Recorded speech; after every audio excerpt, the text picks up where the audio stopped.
que un rey que vivió una vida tan llena de éxito como Salomón cayera preso de algo tan tonto como la transigencia? ¿Qué ocasionó que él intercambiara el tan codiciado trono por el deterioro personal? Hoy en Visión para Vivir, el pastor Carlos A. Zazueta continuará con el estudio de la vida de Salomón, en donde seguiremos sus pasos para entender que su caída vino mucho tiempo antes de que fuera expuesta, al entretener una conducta destructiva. Las consecuencias de sus elecciones nos sirven de ejemplo en este mensaje titulado Señales de erosión. Salomón tenía la bendición de Dios. El Señor parecía darle sin límite todo lo que él deseaba. Sin embargo, el mechero de Bunsen, bajo el vaso de precipitados de su vida, hizo que las cosas se calentaran muy lentamente, pero cada vez más y más. Y él cayó en ciertas trampas que le puso su propia carne, y mordió uno de esos anzuelos. Deseo que leamos Eclesiastés capítulo 2 para ver esas trampas, y voy a ser honesto con usted y decirle que este estudio es bastante penetrante. Mi deseo no es asustarle. Solo deseo advertirle en cuanto a la prosperidad utilizando las Escrituras. Deseo que tengamos cuidado en nuestra afluencia y las bendiciones de Dios y andar humildemente delante de Él como si no tuviéramos nada. Esa es una advertencia que debe ser escuchada. Las naciones hoy en día viven la aplicación de lo que estamos diciendo en este momento. Y es muy posible que en alguna de las vidas de ustedes esté ocurriendo una erosión como la de Salomón. Me atrevería a creer que es así. Eclesiastés capítulo 2 comienza a hablarnos del diario de Salomón. Escuche. Dije yo en mi corazón, ven ahora, te probaré con alegría. Él usó el placer como prueba. Él dijo, disfruta. Él utilizó la risa en el versículo 2. Él utilizó muchos intereses en el versículo 3 para estimular la mente. El versículo 4 dice que él engrandeció sus obras.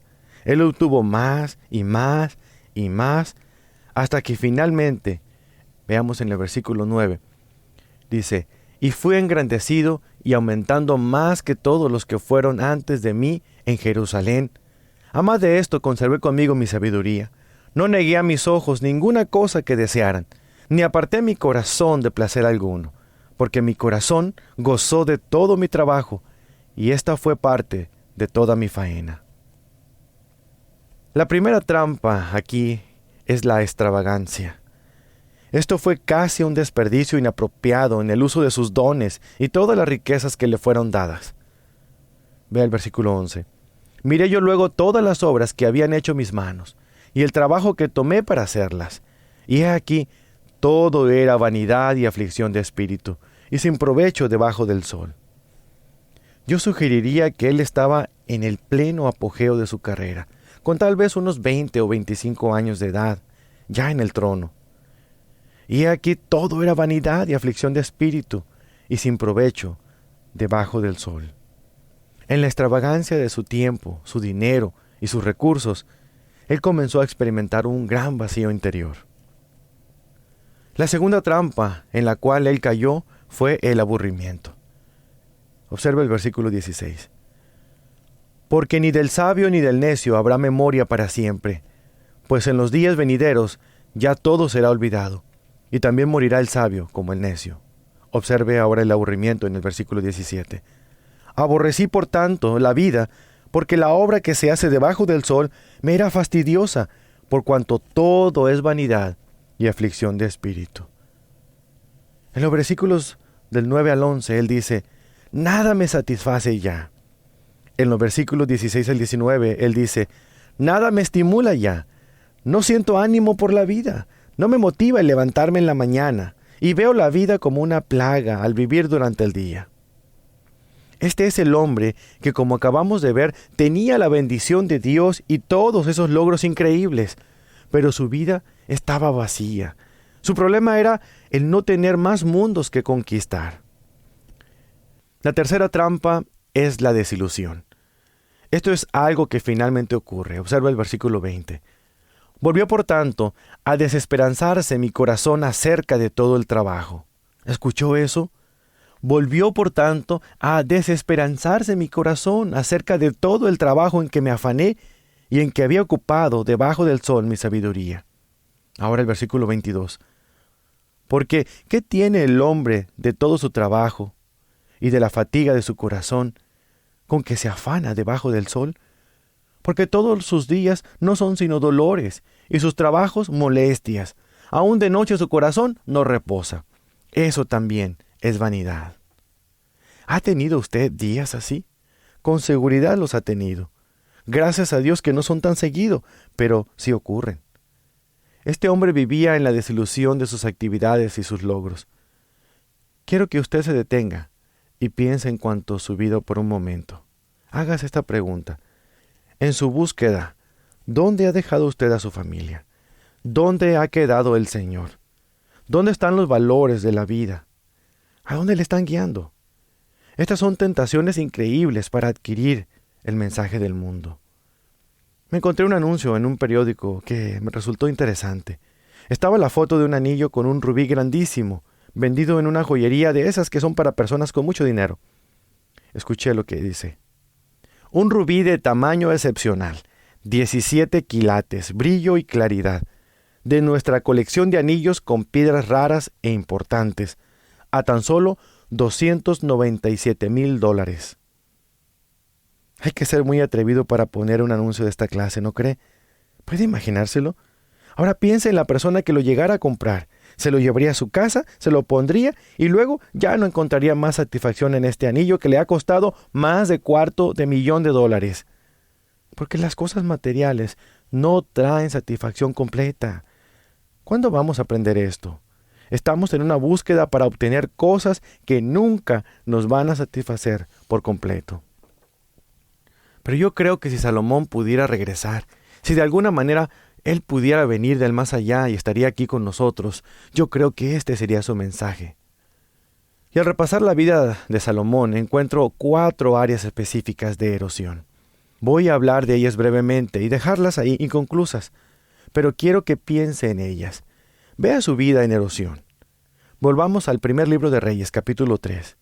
Estas áreas son muy típicas. Me sorprende la relevancia de las Escrituras cada vez que estudio la palabra de Dios.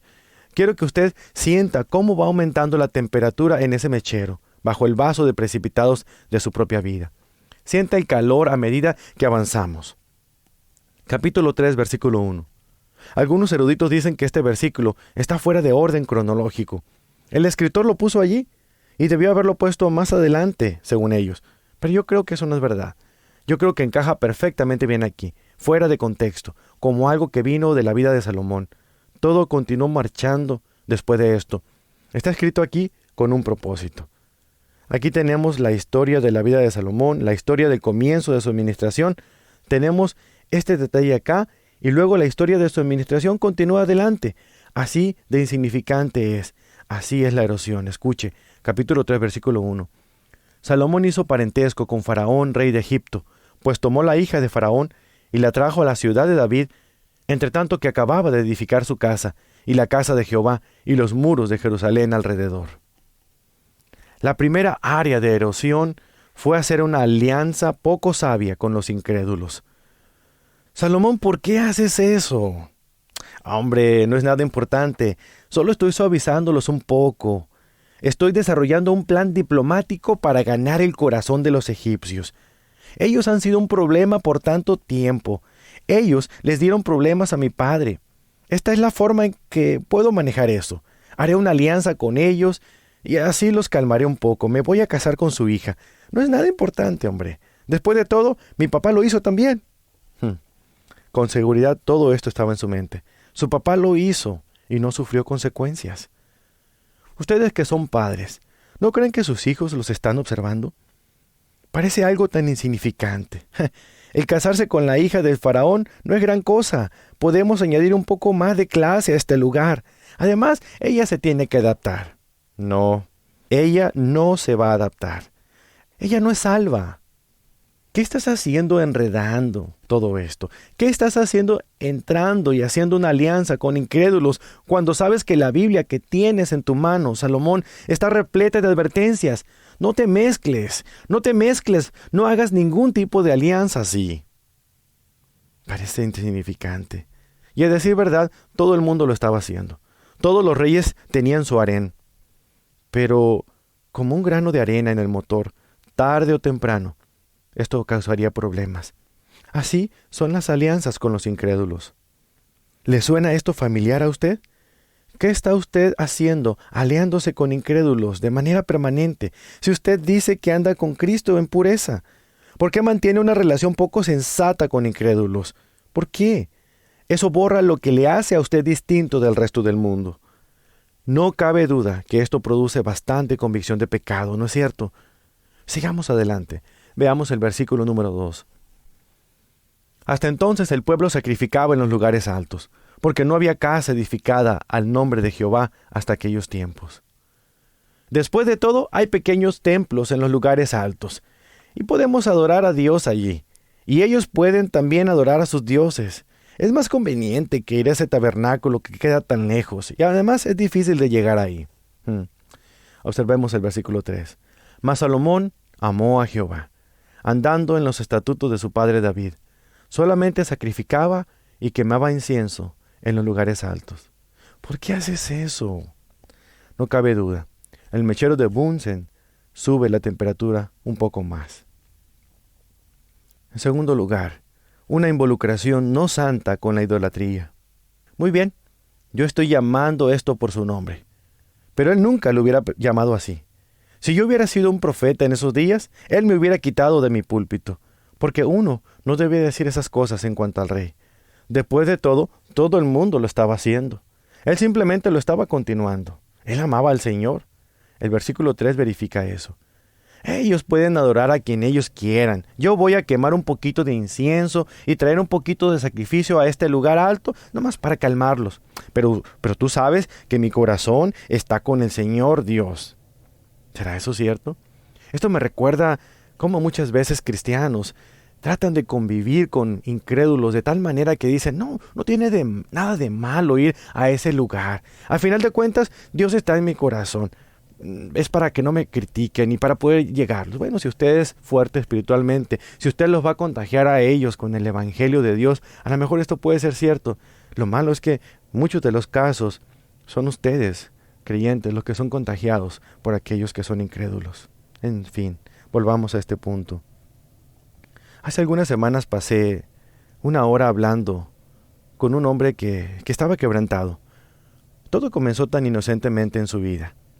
De hecho, la relación que él comenzó con otra mujer no comenzó más que con el fin de ayudarla.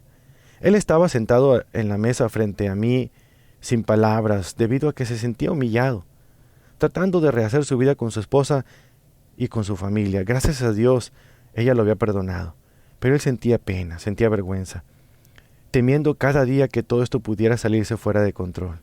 Y recuerdo que él dijo, oh, Dios, cómo deseo que hubiera alguna forma de haber ido al futuro y detenerme y no haberlo hecho. Pero todo era tan aceptable. Simplemente ocurrió.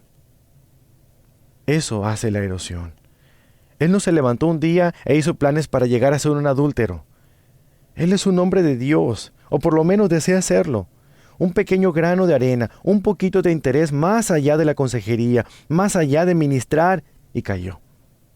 Y quiero que usted sepa que eso está ocurriendo todos los meses alrededor nuestro. Se llama la erosión y una involucración no santa con la idolatría, la causa. Capítulo 9. Hiram. ¿Recuerda usted a Hiram? Él había sido un buen amigo de David. Hiram era el rey de Tiro. No era creyente aparentemente, era un gentil. Salomón hizo pacto con Hiram porque donde Salomón vivía no había mucho cedro y ciprés, y no había mucho oro, y Salomón tenía una atracción especial hacia el oro. Hiram tenía todo eso disponible, así que Salomón hizo una relación diplomática con él y desarrolló una amistad con este hombre. Eso es lo que nos dicen los capítulos 2 al 5. Vayamos ahora al capítulo 9. La amistad se supone que ha sido establecida con Hiram. Recuerde dónde estamos cronológicamente. En medio de su reinado, justo después de haber edificado la casa de Dios y su propio palacio, después que él había recibido y utilizado todo ese material de Hiram, vea lo que dice el versículo 10. Aconteció al cabo de 20 años, cuando Salomón ya había edificado las dos casas, la casa de Jehová y la casa real, para las cuales Hiram, rey de Tiro, había traído a Salomón madera de cedro y de ciprés y cuanto oro quiso, que el rey Salomón dio a Hiram 20 ciudades en tierra de Galilea. Continuemos leyendo. Y salió Hiram de Tiro para ver las ciudades que Salomón le había dado, y no le gustaron. Y dijo, ¿qué ciudades son estas que me has dado, hermano? En otras palabras, esto es un basurero. Y les puso por nombre la tierra de Kabul, nombre que tiene hasta hoy. ¿Qué quiere decir Kabul? Kabul significa sin valor. Un conflicto no resuelto con un amigo fue la tercera área de erosión en la vida de Salomón. ¿Por qué trató él a Hiram así? De hecho, dice el versículo 14, e Hiram había enviado al rey 120 talentos de oro. Yo lo interpreto como que dice, siendo que Salomón le dio las ciudades, Hiram iba a regresar y darle oro diciendo, hagamos este intercambio correctamente.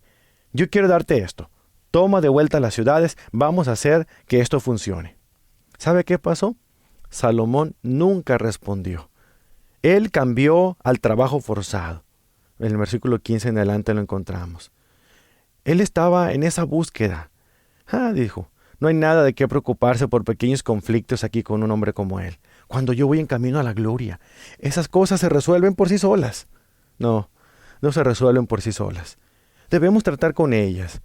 Pero cuando uno se vuelve una prima donna, entonces uno no se preocupa por esas relaciones.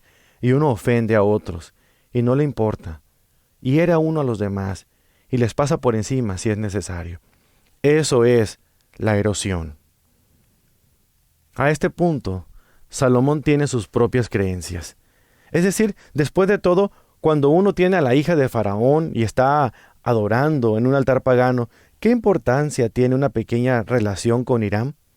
¿Quién lo necesita a él ahora? Un conflicto no resuelto con un amigo. ¿Tiene usted algo así? No debe pasarlo por alto. Es como un ancla arrastrando todo debajo del barco. Y uno le da máxima velocidad al barco y todavía lo arrastra todo. Le hace a usted ir lento. Y no piense que se va a resolver por sí solo. Las relaciones no se mejoran por sí solas. Algo está mal cuando usted ve que ese amigo con el cual tiene un conflicto no resuelto y a usted no le molesta la conciencia. Usted tiene planes de cambiar, pero no le molesta en su conciencia. Hay algo malo ahí. Capítulo 11. Bueno, aquí lo tenemos a todo color. Versículo 1. Pero el rey Salomón amó, además a la hija de Faraón, a muchas mujeres extranjeras. Pues sí, eso fue lo que pasó. ¿Cómo pudo él amar a muchas mujeres extranjeras? Bueno, porque amó a una además de su esposa y él lo toleró. Y es solo cuestión de tiempo, como digo vez tras vez en la vida de Salomón. Él amó a muchas de ellas. Y ahora él tiene moabitas, amonitas, edomitas, sidonitas y eteas. Y esas mujeres presagiaron el fin de su vida. Mujeres extranjeras, gente de las cuales Jehová había dicho a los hijos de Israel, no os llegaréis a ellas, ni ellas se llegarán a vosotros, porque ciertamente harán inclinar vuestros corazones tras sus dioses. A estas pues se juntó Salomón con amor. Él las amó. Cuarto, una preocupación no restringida por el sexo. Él tenía un deseo insaciable por los deleites sensuales.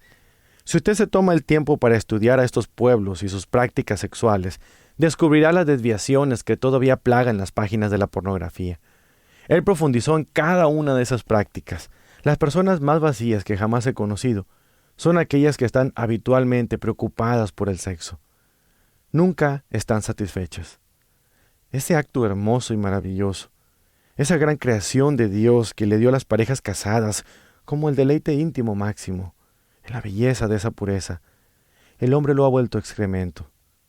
Ha llegado a ser ahora el tema más popular, convirtiéndose en cosas como la pornografía con niños y prácticas bestiales de nuestros tiempos. Y ahí está. La verdad es que me dan ganas de llorar al ver a este hombre bueno, piadoso, grande, dotado, y ahora echando tazas de arena en el motor de su vida.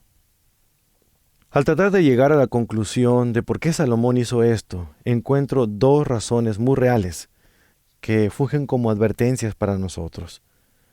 Primero que nada, él intencionalmente ignoró el consejo bíblico. Escuche eso, por favor.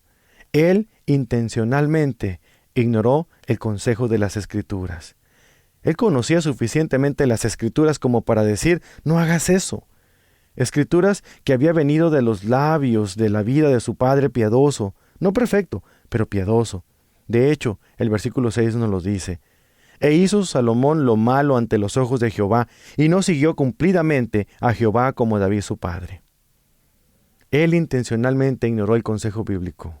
Y en segundo lugar, no tenía a nadie ante quien ser responsable. A esta altura, él estaba caminando sobreconfiado. Él estaba en completo control. Nadie era más brillante, rico, dotado y capaz como Salomón. ¿Por qué debía un hombre así ser responsable y rendirle cuentas al pueblo? La falta de responsabilidad ante otros, el no rendir cuentas a nadie, al final conlleva al desastre. Quisiera terminar este mensaje leyendo la primera carta a los Corintios, en el capítulo 10, los versículos 11 y 12. Vayamos ahí. Primera a los Corintios, capítulo 10, versículos 11 y 12. Permítame comenzar en el versículo número 6. Mas estas cosas sucedieron como ejemplos para nosotros, para que no codiciemos cosas malas, como ellos codiciaron. El versículo 7 dice, ni seáis idólatras. El versículo 8, ni forniquemos. El versículo 9, ni tentemos al Señor. Ahora el versículo 11, y estas cosas les acontecieron como ejemplo, y están escritas para amonestarnos a nosotros, a quienes han alcanzado los fines de los siglos. Y el versículo 12, así que el que piensa estar firme, mire que no caiga. ¿Qué significa esto? Mire que no caiga. Bueno, primero que nada significa escuchar. Y ustedes han hecho esto. Segundo, significa tomar medidas para detener la erosión. Y algunos de ustedes lo han hecho ya. Le ruego como ministro del Evangelio, con la autoridad de las Escrituras, le ruego que tome medidas de inmediato para detener la erosión. Así que el que piensa estar firme, mire que no caiga.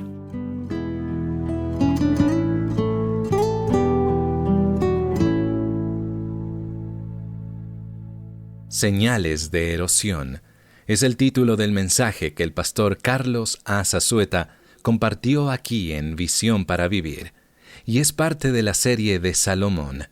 Recuerde que este y los mensajes anteriores están disponibles en la aplicación móvil del ministerio o a través de visionparavivir.org.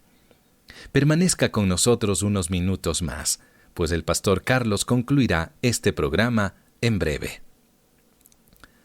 Aunque todo el mundo ha pasado un año muy difícil con la pandemia, tal vez usted es uno de los pocos que puede decir que ha tenido un año de prosperidad. De ser así, tenga cuidado, ya que a Satanás le encanta llenar de orgullo a los hijos de Dios, y es allí cuando se pone a prueba la integridad. Este mes, en agradecimiento por su donativo al ministerio, le estamos ofreciendo el mensaje Poniendo a prueba la integridad, donde usted estudiará el Salmo 75 para ver cómo anda la integridad en su vida. Adquiera este mensaje al enviar su donativo a Visión para Vivir, P.O. Box 1817, Frisco, Texas 75034.